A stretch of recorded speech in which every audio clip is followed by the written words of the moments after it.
Hello everyone, and welcome to today's video. Today we are going to be setting up my May bullet journal theme for 2024. So this month I wanted to do like a cute, happy, springtime, strawberries and lemons theme. I always think that strawberries and lemons are just like a great spring summer theme, because it just makes me think of lemonade, and it's so fun and it's so happy, and they're just like fun, bright colors. And so that's what I wanted to go with. And then I did kind of these boxes with a lot of drop shadowing. I think drop shadows are a great way to kind of spice up a spread and give it just a little bit more depth in a really, really easy way.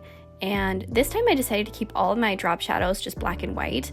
Sometimes I'll like color in a drop shadow, and I think that's a fun way to do it as well. But I haven't done it like this, where I just keep it like, you know, the normal pen in a while. And so that's what I decided to do this time, and I thought it was really fun. I also decided to do rounded edges on everything, just because I think it gives that kind of soft springtime vibe. I also decided to add a quote into my cover this time, and it says, "There's joy in being a disciple of Jesus Christ." I think that's just a great reminder for the month, and something to kind of bring in the gospel into my every day when I look at these spreads.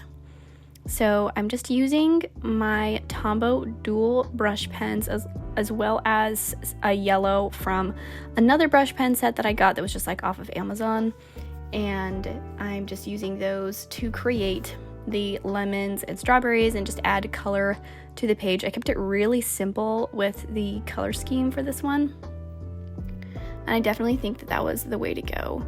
Here I am just filling in the May bubble letters with green. I love green, so I decided to make that what I did. And then just putting in some little like gingham touches here with the yellow and the pink, just so that it feels also like a little bit picnicky. I also love gingham. Like, give me gingham anything, I'll take it. And so I just wanted to incorporate that into like little sections of the spread without making it take over too much of it, and then adding just like a little strawberry like plant vine, I guess, in here. And then I also put in a little thing for like a music thing. Make It With You by Bread is like one of my favorite songs, so if you're interested, you can go listen to that. Here I am just filling out the calendar here, creating a calendar. I like to do a calendar spread at the beginning of each month. I don't flip back to it super often, to be completely honest, but I do enjoy having it there, and I still think it's really nice to kind of see what the month is going to look like, and it also just looks nice visually next to the cover page. So that's why I always include one, even though I don't use it a ton. I honestly use my phone for more of those kind of monthly overviews. And then underneath, I just included a little box that says "Hello Spring." I just thought that would be a really fun addition, and it was looking kind of empty down there, and so I thought that would be a fun way to fill it out that's really simple. And I just did that kind of same bubbly letter type font down there just to give it some extra depth. And again, I did the drop shadows on each of the letters there for that depth. If you're curious about my supplies, I'm using a Sharpie S-Gel pen. I love these pens. They're my favorite. They are wonderful. I have a billion of them, and I will never switch back to anything else, to be completely honest. And then here at the top, I'm just adding some more of the fruit, some lemon slices and strawberries. I just did it kind of in this, like they're kind of like floating around type thing. That way they don't have to look super realistic, because they obviously don't, which is fine. And then adding green to the counter just to add some more color, and some pink to my bubble letters. Again, just to add more color. I want it to be a happy, fun spread. Okay, so moving on to my next couple pages here, I am creating my weekly setup. I do a horizontal Dutch door. This is kind of what I've been doing for a while now. So right now, what you see me doing is creating a Kanban board. This is what I do to organize where I'm at in the video making process. So, for example, I'll label a video, say May 2024 bullet journal setup, and then I'll move that sticky tab down each section. So when I'm filming it, and then I'll move it to the editing section when I'm editing. And then that way I know where I'm at in the process of each video. It's helpful if I'm making multiple videos at a time, or just to kind of see where I'm at in my creative process. I also have a box here for video schedule, and one on the other side for video ideas.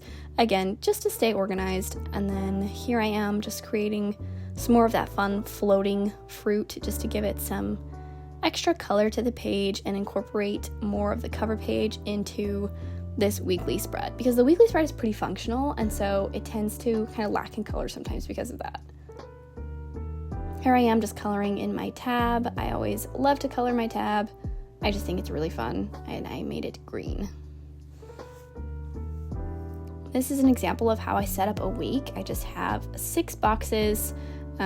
Sometimes I'll have a spread for Saturday. Most of the time I don't write things down on Saturdays, so I just have that extra box to write any extra to-dos. Sometimes I'll write a quote there, just kind of whatever I'm thinking, I'll put it in. And again, I did those rounded edges on all of these boxes to kind of bring that softness into it. I wanted to add more color because I was feeling like it was looking too bland. So I decided to go in this really light pink and color in these boxes, and then kind of just go around and do a little border on the rest of the boxes with my green and my yellow. As you'll see, it turned out very fun. It's a great way to incorporate color without it taking up too much of the page. So here we are. That was my May setup. Simple, easy, really fun to do, and I really love how it turned out. I think this is a really fun way to do things. I like the kind of floating boxes, how it's structured but still fun, and then the fruit, it makes me excited to jump into summer, have some strawberry lemonade, enjoy some time outside, and just have a really nice May. So tell me what your theme is for May. If you want to recreate this one, tag me on Instagram, and I look forward to seeing that. And thank you so much for being here, and I'll see you in the next one. Bye!